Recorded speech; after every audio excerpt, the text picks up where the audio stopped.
Selamat Santo Aloysius Gonzaga.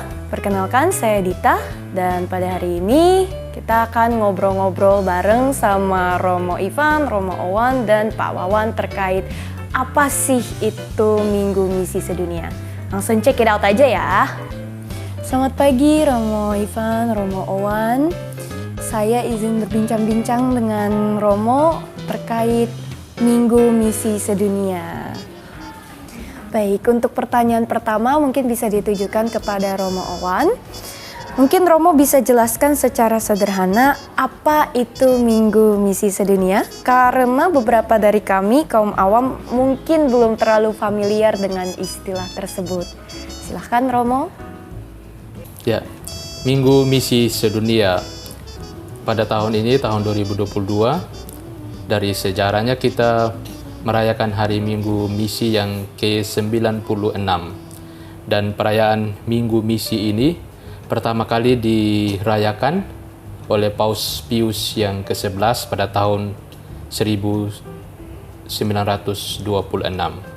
Dan tentu saja Minggu Misi berarti dari kata misi ini sendiri kita diajak sebagai orang-orang Katolik, sebagai orang-orang beriman, kita ikut ambil bagian dalam tugas misi pelayanan gereja.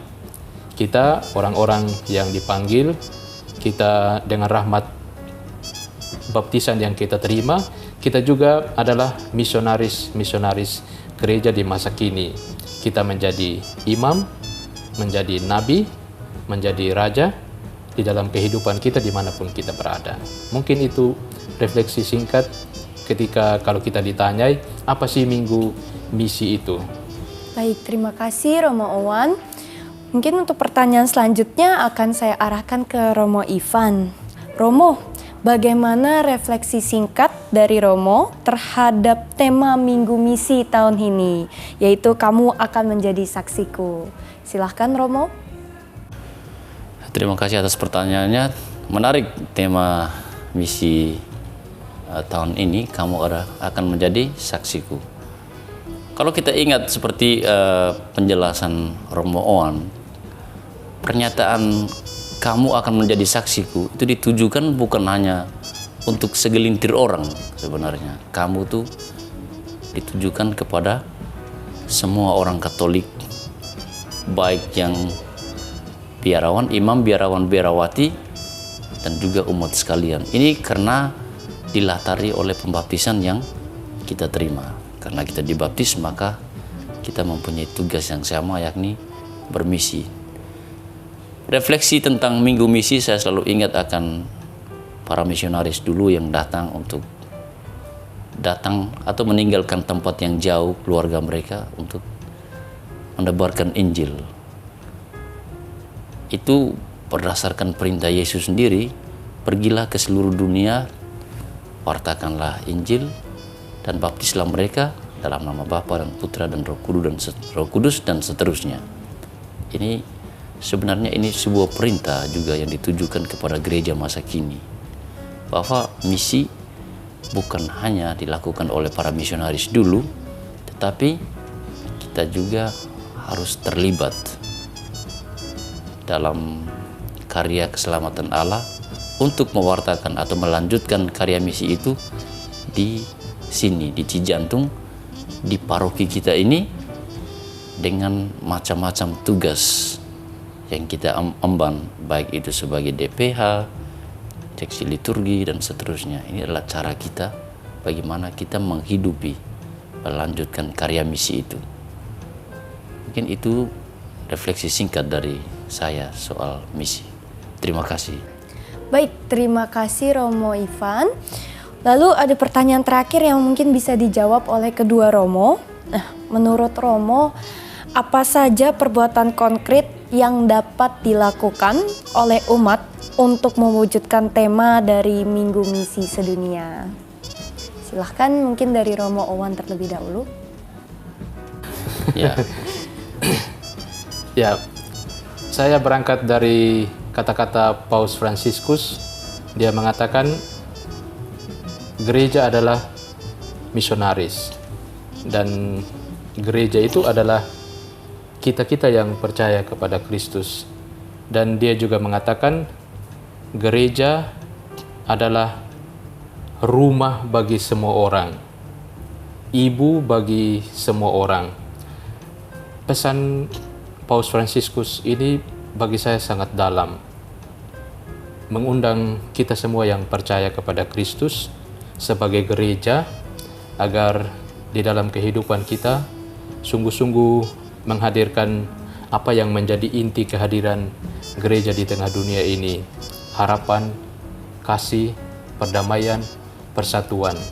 Dan karena itu, kalau kita ditanyai apa sih yang kita sebagai umat beriman, contoh konkret yang kita bisa buat di dalam kehidupan kita, tentu di dalam kehidupan kita selalu berusaha dengan segala keterbatasan kita tetap menjadi orang-orang yang selalu memberikan harapan, selalu hidup dalam kasih, dalam damai, pertama-tama di tengah keluarga kita, di tempat kerja kita, dan di masyarakat yang lebih luas.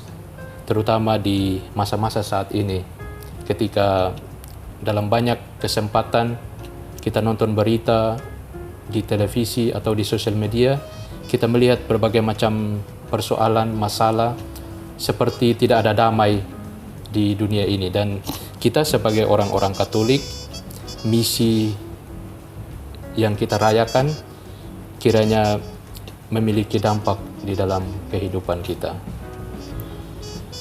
Saya pikir ya sejalan dengan apa yang dikatakan oleh Romo Owan, gereja harus memberi kedamaian kepada siapapun. Ini juga yang biasa ditegaskan oleh Bapak Uskup kalau kita dengar di beberapa video, karena kita tidak bisa memberikan hal lain selain kedamaian.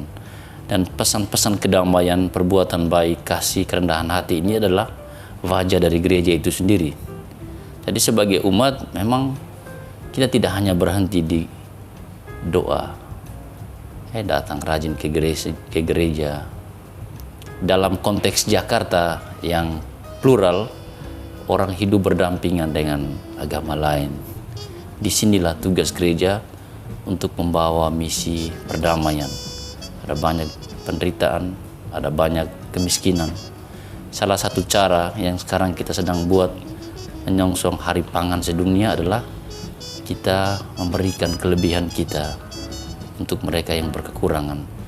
Dan ini adalah salah satu cara konkret yang bisa dilakukan oleh gereja, terutama umat Paroki Cijantung, untuk melihat bahwa kekurangan makanan itu sebenarnya adalah persoalan martabat manusia.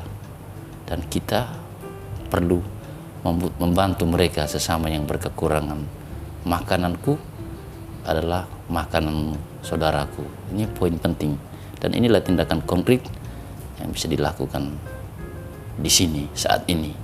Terima kasih. Terima kasih Romo Ivan dan Romo Owan untuk jawabannya. Mungkin di sini saya sedikit merekap dari jawaban kedua Romo terkait apa saja perbuatan konkret yang dapat kami lakukan dalam mewujudkan tema dari Minggu Misi Sedunia ini. Kami dapat menjadi misioner perdamaian di tengah masyarakat yang plural dan juga dapat dilakukan dengan berbela rasa kepada teman-teman maupun saudara-saudara kita yang membutuhkan.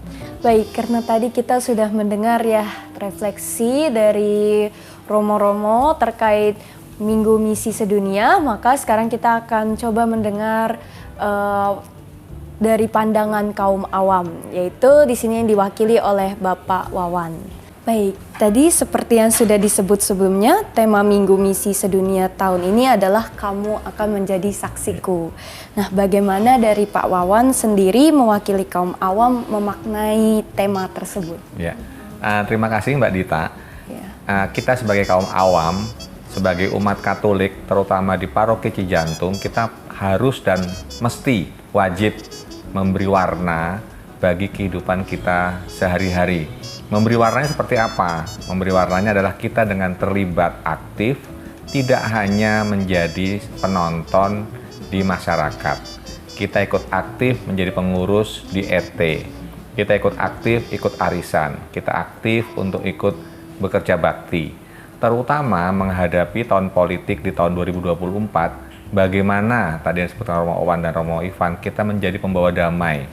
Caranya tadi itu dengan terlibat aktif di masyarakat tadi. Sehingga pada saat kita itu aktif di sana, jika ada riak-riak, jika ada sesuatu, kita bisa memberikan masukan-masukan. Bagaimana kita memberikan menjadi saksi Kristus, pembawa damai bagi semua orang. Nah, ini yang penting, karena walaupun jumlah kita ini sedikit, tetapi bagaimana kita memaknai kehidupan, kita memberikan sharing iman kita kepada umat di sekitar kita. Terutama kita juga lingkungan kita mengenal tetangga kiri, tetangga kanan. Jika ada yang sakit, kita ikut melawat. Jika ada yang meninggal, kita ikut membantu. Inilah yang menurut saya menjadi peran aktif kita sebagai saksi Kristus. Demikian Mbak Dita. Baik, terima kasih Pak Wawan. Demikian perbincangan pada hari ini. Semoga dapat menginspirasi umat Santo Aloysius Gonzaga untuk semakin aktif dalam masyarakat dan menjadi saksi Kristus. Pagi-pagi pergi ke gereja, saya Dita, sampai jumpa.